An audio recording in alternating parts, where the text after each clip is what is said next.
I just want to touch on the schools issue. I had Dan T and Gleeson on last night. He's the schools federal minister, or the federal education minister. The UK have gone down the path of closing schools. We know Italy closed schools.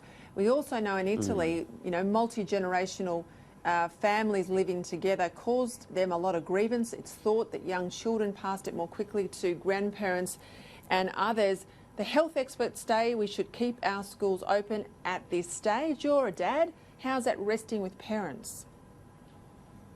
Yeah, it rests very easily with me, Peter. I think that, you know, when the Prime Minister talks about a scalable response to this, a measured response, I think the way in which he has, you know, pleaded with the Catholic Church to ensure that they keep their schools open.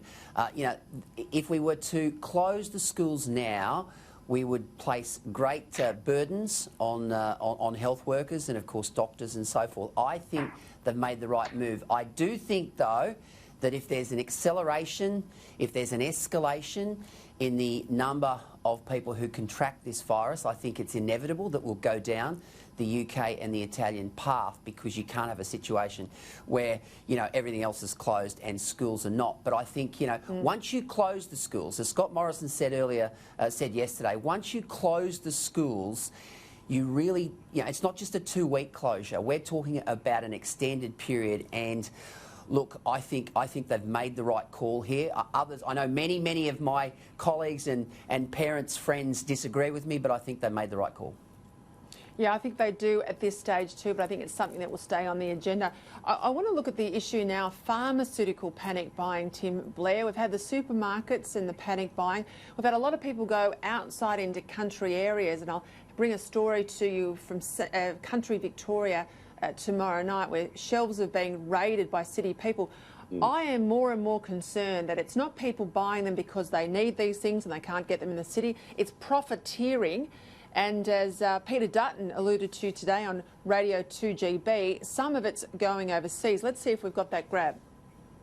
They're hoarding not for their own consumption. I think they're either sending some of the product overseas, or they're selling it in a black market arrangement in Australia.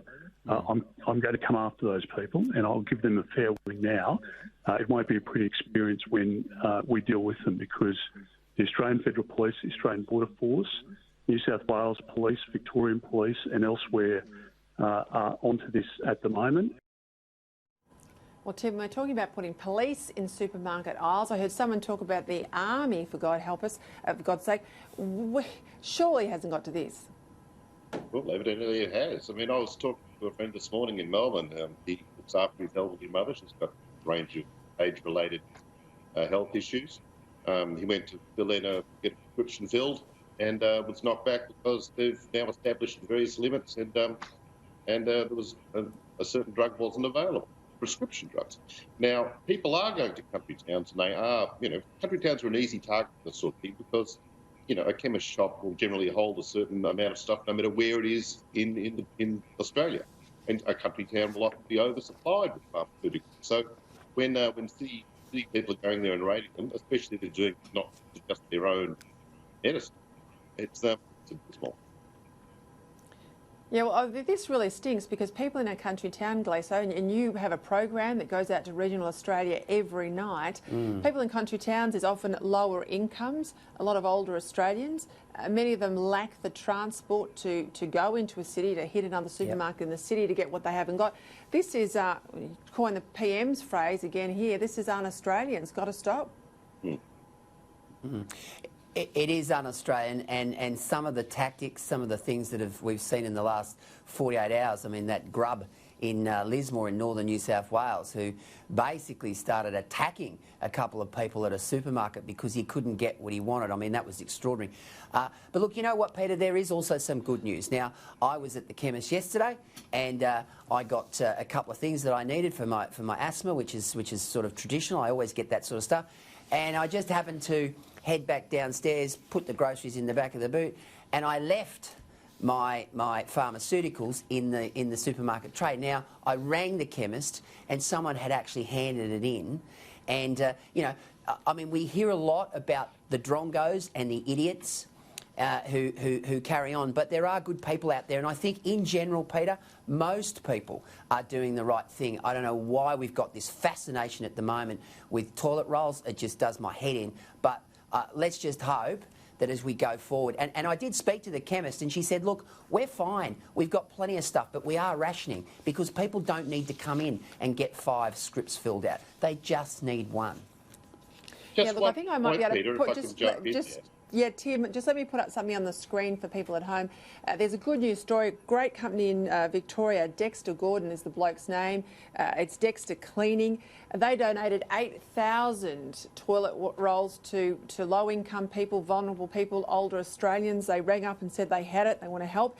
And there's also a Facebook page, Adopt a Healthcare Worker, where you can go and sign up to help someone who's working in hospitals and has long shifts and just sort of juggling their grocery shopping and everything else. If you've got spare time, there you go. You can offer to babysit. I don't know what else is on there. But this shows you, doesn't it, that people are stepping up, Tim?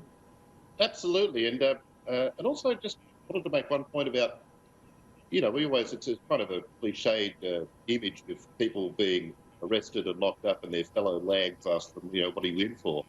And you probably wouldn't feel too ashamed if you said something like, rolled over a bank or knocked over a 7-Eleven, got busted. But you'd feel a bit of embarrassment to the point of agony saying that you got busted stockpiling fentanyl so you could sell it on the black market.